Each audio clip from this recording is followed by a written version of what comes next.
12ാമത്തെ ദിവസം കടന്നു വരുമ്പോ ഖുലൂ തക്ബീർ മുടക്കിക്കൊണ്ട് രാവിലെ റോഡ് നീളെ കടന്നു പോകുന്ന എന്റെ ചെറുപ്പക്കാരാ, പ്രവാചക പ്രേമമെന്ന് പറയുമ്പോഴും നിന്റെ വയറ്റിനകത്ത് കിടക്കുന്നത് മദ്യമാണെങ്കിൽ എങ്ങനെയോ അല്ലാഹുവിന്റെ റസൂലിന്റെ ശഫാഅത്ത് നിനക്ക് കിട്ടുന്നത്? അതുകൊണ്ട് ചെറുപ്പക്കാരാ, മാറ്റിക്കോടാ. ഇതുപോലുള്ള സ്വഭാവം നിന്റെ ജീവിതത്തിൽ ഉണ്ടെങ്കിൽ മാറ്റിക്കോ. കാരണം എന്താ? അല്ലാഹുവിന്റെ റസൂല് നമ്മുടെ കൈപിടിച്ച് ശഫാഅത്ത് ചെയ്തുകൊണ്ട് സ്വർഗത്തിലേക്ക് പോകണം. ലോകത്ത് ഉപകാരം ചെയ്തതിന്റെ പേരിൽ ആരെയെങ്കിലും നീ സ്നേഹിക്കുന്നെങ്കിൽ അത് അല്ലാഹുവിന്റെ റസൂലിനെയാ. കാരണം എന്താ?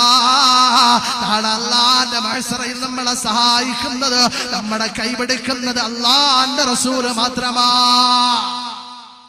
ഉപകാരം ചെയ്തതിന്റെ പേരിൽ നീ ആരെയെങ്കിലും ഇഷ്ടപ്പെടുന്നെങ്കിൽ അത് അല്ലാഹുവിന്റെ റസൂലിനെ ആയിരിക്കണം. കാരണം എന്താ? നമ്മുടെ കൈപിടിച്ച് സ്വർഗത്തിലേക്ക് കൊണ്ടുപോകാൻ മഹ്ശറയിൽ വരുന്നത് പ്രവാചകൻ മാത്രം. അപ്പൊ ഈ 4 കാര്യങ്ങളും ഉൾക്കൊള്ളുന്ന ഒരേ ഒരു വ്യക്തി ഉണ്ടെങ്കിൽ അത് പ്രവാചകൻ മാത്രമേയുള്ളൂ. അതുകൊണ്ട് അല്ലാഹുവിന്റെ റസൂലിനെ നമ്മൾ സ്നേഹിക്കണം. റസൂൽ സ്നേഹത്തിൻ സാഗരമാകണം, സ്നേഹത്തിന്റെ കടലാകണം. നമ്മുടെ ഹൃദയം കൊണ്ട് സ്നേഹം വാരിയെറിയണം. അല്ലാഹുവിന്റെ റസൂലിനെ റൗളാ ശരീഫിൽ അന്ത്യവിശ്രമം കൊള്ളുന്ന ലോകത്തിന്റെ നായകൻ അറിയട്ടെ, പ്രവാചകൻ അറിയട്ടെ നമ്മുടെ സ്നേഹം. അല്ലാഹുവേ, നാളെ നിന്റെ പ്രവാചകനോടൊപ്പം സ്വർഗത്തിൽ കടക്കുന്നവരുടെ കൂട്ടത്തിൽ ഇവിടെ ഒരുമിച്ച് കൂടിയ ഓരോരുത്തരെയും നീ ഉൾപ്പെടുത്തണേ റഹ്മാൻ.